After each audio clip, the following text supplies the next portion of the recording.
Good morning students. BA third year की आज की क्लास में हम व्यक्तिवादी दर्शन का अध्ययन करेंगे। व्यक्तिवादी दर्शन में हमने पढ़ा था कि व्यक्तिवाद क्या है और इसके प्रतिपादक कौन कौन से हैं और राज्य के संबंध में उसके क्या विचार हैं। आज हम मुख्यतः जॉन स्टुअर्ट मिल के विचारों का अध्ययन करेंगे, जो अपने आप में एक बड़ा व्यक्तिवादी विचारक है। उन्होंने स्वतंत्रता के संबंध में किस तरह के विचार अभिव्यक्त किए हैं, उनका आज हम अध्ययन करेंगे। जॉन स्टुअर्ट मिल के स्वतंत्रता पर विचारों का आलोचनात्मक वर्णन करेंगे।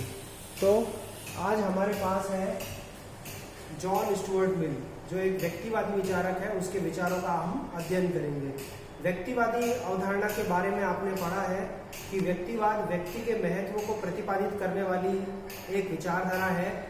व्यक्तिवाद से पहले हमने देखा था कि आदर्शवादियों ने व्यक्ति की जो दुर्गति करी थी उसको सुधारने के लिए या उसकी गरिमा को पुनर्स्थापित करने के लिए यह विचारधारा जो थी उत्पन्न हुई। ये भी हमने पढ़ा कि 16वीं और 17वीं शताब्दी में राजतंत्रात्मक व्यवस्थाओं में मानव का जितना पतन हुआ उतना कभी भी हमें देखने को नहीं मिला। फिर उसके बाद में जब औद्योगिक क्रांति हुई 18वीं सदी में, तो उद्यमशील व्यक्ति ने अपने अधिकारों की मांग की, अधिक से अधिक स्वतंत्रता की मांग की, आर्थिक क्षेत्र में उसको स्वतंत्र छोड़े जाने की मांग की, और उस मांग का अर्थशास्त्रियों रिकार्डो माल्थस, एडम स्मिथ, फर्ग्यूसन, इन्होंने समर्थन किया। इसके अलावा जॉन स्टुअर्ट मिल ने भी इसका समर्थन किया, हर्बर्ट स्पेंसर ने इसका समर्थन किया। तो हम इतना पढ़ चुके थे। आज हम पढ़ेंगे मुख्यतः जॉन स्टुअर्ट मिल के स्वतंत्रता के संबंध में उनके विचार। तो उन्होंने दो प्रकार की स्वतंत्रताएं बताई हैं। पहली स्वतंत्रता है विचार अभिव्यक्ति की स्वतंत्रता और दूसरी कार्य स्वतंत्रता। विचार अभिव्यक्ति की स्वतंत्रता का मतलब है कि प्रत्येक व्यक्ति को अपने विचारों को अभिव्यक्त करने का पूरा अधिकार है और ये स्वतंत्रता व्यक्ति को पूर्ण रूप से देनी चाहिए। राज्य या समाज को या राज्य के साधनों को या सरकारों को व्यक्ति की विचार अभिव्यक्ति की स्वतंत्रता में कोई भी हस्तक्षेप नहीं करना चाहिए। और यहाँ तक कि उन्होंने कहा कि संघीय व्यक्ति को भी विचार अभिव्यक्ति की स्वतंत्रता मिलनी चाहिए। अब हम ये देखेंगे कि उन्होंने विचार अभिव्यक्ति की स्वतंत्रता का समर्थन किन आधारों पर किया, या विचार अभिव्यक्ति की स्वतंत्रता देते हुए वे कौन से तर्क देते हैं जिनके आधार पर व्यक्ति की स्वतंत्रता की मांग उन्होंने की है। निर्बाध रूप से व्यक्ति को यह स्वतंत्रता मिलनी चाहिए। तो पहला तर्क उन्होंने दिया, सत्य को केवल तर्क वितर्क के द्वारा ही जाना जा सकता है। मतलब कोई भी चीज अपने आप में सत्य तभी प्रमाणित होगी जब उसके ऊपर तर्क और वितर्क किया जाएगा, मतलब गहन विचार विमर्श उसके ऊपर किया जाएगा। दूसरी बात इसलिए उन्होंने कही कि विचार अभिव्यक्ति की स्वतंत्रता मिलनी चाहिए। दूसरी बात उन्होंने कही कि विचारों के संघर्ष में सत्य की विजय होती है। अगर समाज और राज्य और सरकार ये सोचकर व्यक्ति की विचार अभिव्यक्ति की स्वतंत्रता पर रोक लगा दें कि असत्य विचार समाज को नुकसान पहुंचाएगा और उसको या उसकी स्वतंत्रता को सीमित कर दें, तो यह अनुचित होगा, क्योंकि उनके अनुसार विचारों के संघर्ष में हमेशा सत्य की विजय होती है। बहुत स्वाभाविक सी बात है कि अंत में सत्य विचार जो है वो जीवित रह पाता है। तीसरी बात उन्होंने कही कि विचार अभिव्यक्ति की इसलिए स्वतंत्रता देनी चाहिए क्योंकि किसी भी विचार का दमन करना स्वयं सत्य का दमन करना है। किसी भी विचार का दमन करना स्वयं सत्य का दमन करना है। इसलिए सभी व्यक्ति को, चाहे उनके विचार आंशिक सत्य से पूर्ण हो या पूर्ण सत्य से परिपूर्ण हो, या फिर आंशिक मिथ्या हो या आंशिक सत्य हो, या अर्ध सत्य हो अर्ध मिथ्या हो, तो भी उन्हें विचारों की अभिव्यक्ति का अधिकार मिलना चाहिए। विचारों की अभिव्यक्ति की स्वतंत्रता उनको दी जानी चाहिए। किसी भी व्यक्ति का विचार पूर्ण रूप से आंशिक सत्य या मिथ्या हो सकता है। सत्य हमेशा मिथ्या मत का अंत कर देता है। इसलिए हमें इस बात से नहीं डरना चाहिए कि असत्य विचार समाज को नुकसान पहुंचाएगा। मिथ्या विचार और सत्य विचार में जब संघर्ष होगा तो सत्य विचार ही विजय प्राप्त करेगा। इसलिए विचार अभिव्यक्ति की स्वतंत्रता में राज्य को हस्तक्षेप नहीं करना चाहिए। जनता स्वयं मिथ्या मत को नकार देती है। मतलब जनता इतनी समझदार होती है कि वो भी समझती है इस चीज को कि कौन सा विचार सत्य से परिपूर्ण है और कौन सा असत्य से पूर्ण है, तो वह असत्य विचार को अपने आप ही छोड़ देगी। इसलिए इस बात की चिंता नहीं करनी चाहिए कि मिथ्या विचार समाज को नुकसान पहुंचाएगा। इसके बाद संघियों को भी विचार अभिव्यक्ति की स्वतंत्रता मिलनी चाहिए। उन्होंने उदाहरण दिया ईसा मसीह का और सुकरात का, कि जिनको अपने जमाने में मूर्ख माना जाता था, संघी माना जाता था, लेकिन जब वो चले गए संसार से तब उसके बाद उनके विचार क्या हो गए, अमर हो गए। इसलिए उन्होंने संघी व्यक्तियों को भी विचार अभिव्यक्ति की स्वतंत्रता देने की बात कही, और उन्होंने कहा कि डरने की आवश्यकता नहीं है, कैसा भी विचार आएगा केवल सत्य विचार ही समाज में रहेगा, और सत्य विचार को ही जनता स्वीकार करेगी। सत्य विचार असत्य विचार को हरा देगा। जितनी मात्रा में कोई विचार सत्य होगा, उतनी ही मात्रा में समाज के द्वारा उसको स्वीकार कर लिया जाएगा। तो उन्होंने उदाहरण दिया संघी व्यक्तियों की स्वतंत्रता का समर्थन करते हुए कि 10 संघी व्यक्तियों में 2 निरर्थक बुद्धू हो सकते हैं। 10 संघी व्यक्तियों में 2 निरर्थक बुद्धू हो सकते हैं, किंतु 10वां व्यक्ति मानव जाति के लिए इतना लाभदायक हो सकता है जितने अनेक साधारण व्यक्ति मिलकर भी नहीं हो सकते। 10वां व्यक्ति मानव जाति के लिए इतना लाभदायक हो सकता है कि जितने अनेक साधारण व्यक्ति मिलकर भी नहीं हो सकते। तो ये बात संघी व्यक्तियों की स्वतंत्रता के पक्ष में कही गई है, और शासन को हर विचार का सम्मान करके उसके दमन से बचना चाहिए, और निर्बाध रूप से व्यक्ति को विचार अभिव्यक्ति की स्वतंत्रता मिलनी चाहिए। अब उपयुक्त आधारों पर वो क्या करते हैं, विचार अभिव्यक्ति की स्वतंत्रता का समर्थन करते हैं। इसके बाद इन्होंने विचार अभिव्यक्ति की स्वतंत्रता के पूरक के रूप में कौन सी स्वतंत्रता दी, कार्यों की स्वतंत्रता। विचार अभिव्यक्ति की जो स्वतंत्रता है, ये जो विचार अभिव्यक्ति की स्वतंत्रता है, इसके पूरक के रूप में कार्य स्वतंत्रता का, पूरक के रूप में कार्य स्वतंत्रता का समर्थन किया।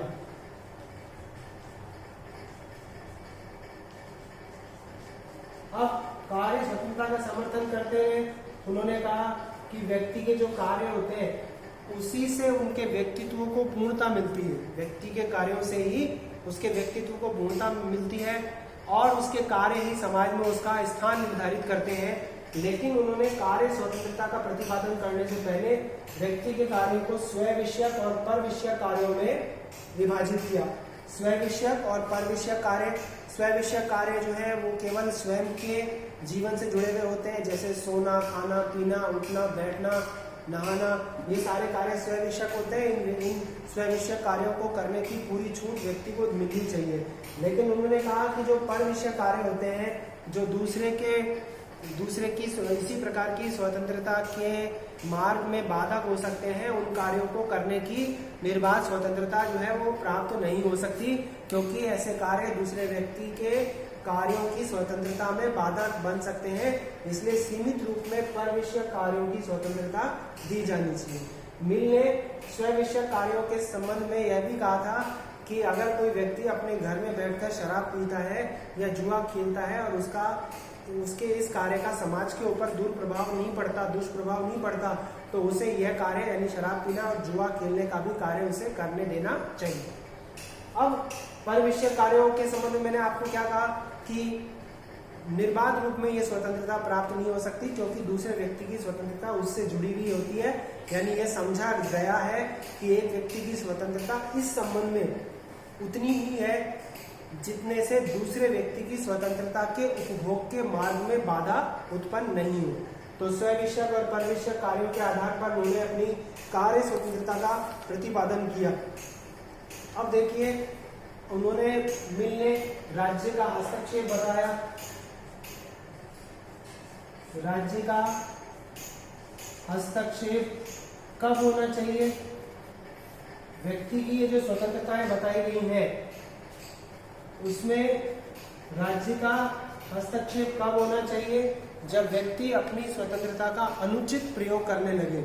जब व्यक्ति अपनी स्वतंत्रता का अनुचित प्रयोग करने लगे, उसके इस तरह के कार्य से दूसरे व्यक्ति की स्वतंत्रता क्या हो, बाधित हो, और स्वतंत्रता के उपभोग के चक्कर में वह क्या करे, अपने कर्तव्य पालन को भूल जाए, तो उसकी स्वतंत्रता में राज्य को हस्तक्षेप करना चाहिए।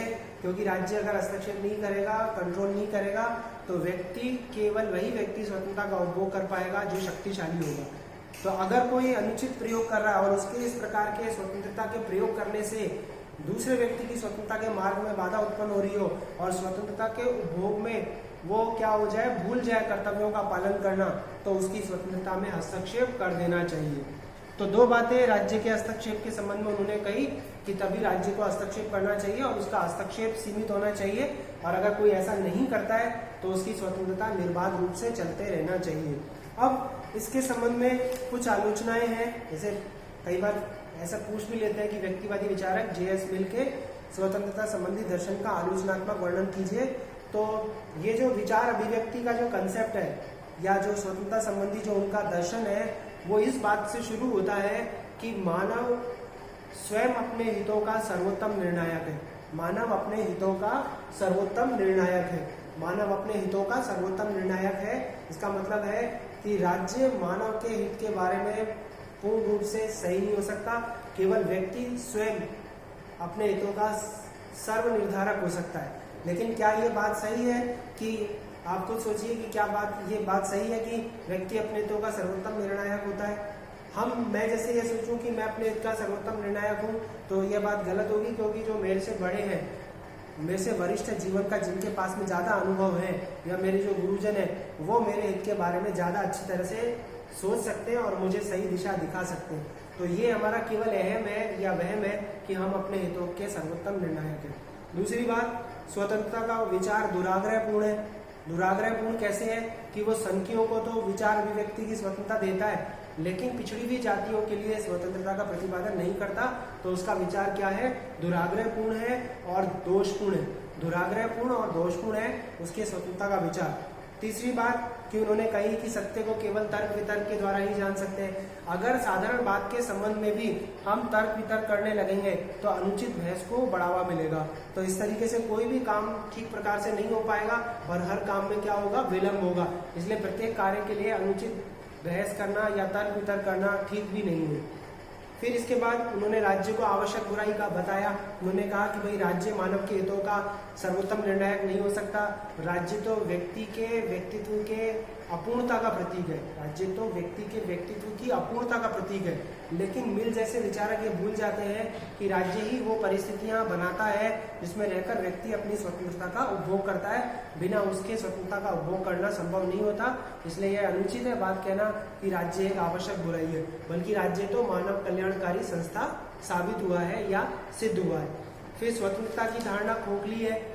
सेबाइन और अर्नेस्ट बारकर जो है वो कहता है कि मिल ने सारहीन व्यक्तिवाद और खोखली स्वतंत्रता का प्रतिपादन किया है। मिल क्या कहता है कि अर्नेस्ट बारकर क्या कहता है मिल के संबंध में कि उसने सारहीन व्यक्तिवाद और खोखली स्वतंत्रता का प्रतिपादन किया क्योंकि अधिकारों के दर्शन का प्रतिपादन नहीं किया।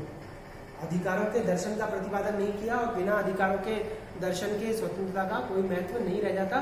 तो मिल के स्वतंत्रता के विचार की आलोचना करते हुए अर्नेस्ट बारकर ने कहा कि वो सारहीन व्यक्तिवाद और खोखली स्वतंत्रता का प्रतिपादक है। ये प्रश्न जो है वो छोटे प्रश्नों के रूप में पूछ लेते हैं कि किसने कहा इस कथन को। फिर इसके बाद सबसे आखिर में हम ये कहेंगे कि स्वतंत्रता की धारणा जो है वो निषेधात्मक ही है। निषेधात्मक इसलिए भी है क्योंकि अधिकारों का दर्शन नहीं है। फिर दूसरी बात हमने देखा कि भेदभावपूर्ण भी है, दोषपूर्ण भी है, क्योंकि यह संख्यों को तो वो स्वतंत्रता देता है लेकिन पिछड़े वर्ग के लोगों को ये स्वतंत्रता नहीं देता। और दूसरी बात वो कहता है कि किसको मस्तिष्क मतलब आधे पागल व्यक्तियों को ये स्वतंत्रता मिलनी चाहिए, मतलब जो संकीय है उनको तो ये स्वतंत्रता मिलनी चाहिए, लेकिन विकृत मानसिकता वाले व्यक्तियों को ये स्वतंत्रता नहीं मिलनी चाहिए। तो विकृत मस्तिष्क, खंडित मस्तिष्क, संकीय का मस्तिष्क, इसमें कोई अंतर नहीं होता, जबकि वो इन दोनों के बीच में अंतर मानता है। और विकृत मस्तिष्क वालों को तो स्वतंत्रता नहीं देता, लेकिन संकीय व्यक्तियों को ये स्वतंत्रता दे देता है। तो हमने आज क्या पढ़ा कि मिल ने स्वतंत्रता पर किस प्रकार का अपना दर्शन दिया और मिल ने कौन सी स्वतंत्रताएं बताई, विचार की स्वतंत्रता और कार्य की स्वतंत्रता। फिर कार्यों को दो भागों में बांट देता है, परिविषयक और स्वविषयक कार्य। फिर उसके बाद में अपने तर्क देता है विचार अभिव्यक्ति की स्वतंत्रता के संबंध में। फिर कहता है कि राज्य को निर्बाध रूप से ये स्वतंत्रता दे देनी चाहिए, और लेकिन कार्य स्वतंत्रता जो है वो उस रूप में नहीं मिल सकती जिस रूप में विचार अभिव्यक्ति की स्वतंत्रता मिलती है। फिर उसने कहा कि राज्य का हस्तक्षेप सीमित होना चाहिए। अगर व्यक्ति अपने कर्तव्य पालन को भूल जाए स्वतंत्रता के उपभोग के चक्कर में और अपने स्वतंत्रता का दुरुपयोग करे तो उसकी स्वतंत्रता में हस्तक्षेप करना चाहिए। और उसके बाद में सबसे आखिर में हमने क्या बताई आलोचना है कि मानव अपने हितों का सर्वोत्तम निर्णायक नहीं है और राज्य जो है वो आवश्यक बुराई नहीं है। और मिल ने जो कार्यों का विभाजन बताया है वो एक बचकाना कार्य है। इस तरीके से व्यक्ति के कार्यों का विभाजन नहीं हो सकता। और संघ की व्यक्तियों को स्वतंत्रता देना अपने आप में अनुचित है। पिछड़े वर्ग के लोगों को स्वतंत्रता न देना एक दुराग्रहपूर्ण कार्य है। तो आज का हमारा विचार था जॉन स्टुअर्ट मिल के स्वतंत्रता के ऊपर विचारों का आलोचनात्मक वर्णन कीजिए।